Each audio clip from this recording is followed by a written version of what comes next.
When you get to that point of the night, when the chance for love or a fight in the pub or the club of your choice is null and void, it's best to avoid the like-minded types. Knowing this, I decide to go home, hop a taxi on my own, no rank around, but there's plenty of strays to be found. Scattered yellow lights always seem to cover disappointing nights in town. I see a heap of closed down shops with dingy flats attached and a depressed looking Indian chap in a Maxwell garage hatch, fetching Marlboro lights for D4 spoiled brats. And as we make brief eye contact, the lonely drifter from the herd of the pack of taxis emerges on me back. Naturally, he ignores my attempt to hail him in so he can give me a lift. Continues driving like I don't exist and I don't know whether I'm going crazy or if I'm Patrick Swayze in that movie Ghost. But his taxi men aren't seeing me. When this happens and they ignore you so many times, you contemplate hurling yourself across the double yellow lines, let the stars, the bodies, the Opel Corsa bonnets combine and collide for the last of our time. A taxi man will ignore me in his life.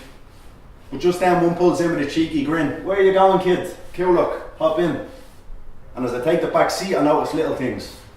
The battered black leather in his Toyota Corolla 5-seater, the Padre Pio prayer untouched beside the fare meter, the gentle scent of nights to forget and mistakes to tell blended with new car smell.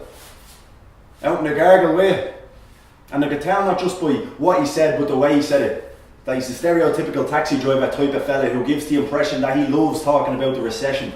I mentioned, for a Saturday night there's not many people around town, which is the type of thing you say when you can't find the common ground. Bleeding dead out there, more taxis than people.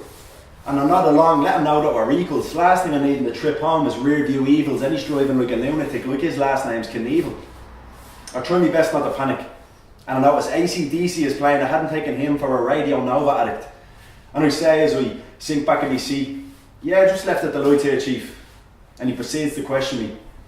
He asks about my life, I ask about his life. I'm in college, he's on his second wife. I ask about the kids, best way to break the ice.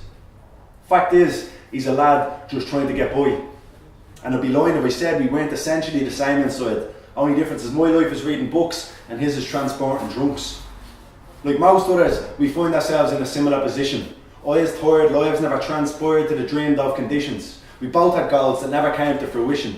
His with the addition of keys and an ignition. He meets 1,000 10-minute friends a night under the glow of his taxi light.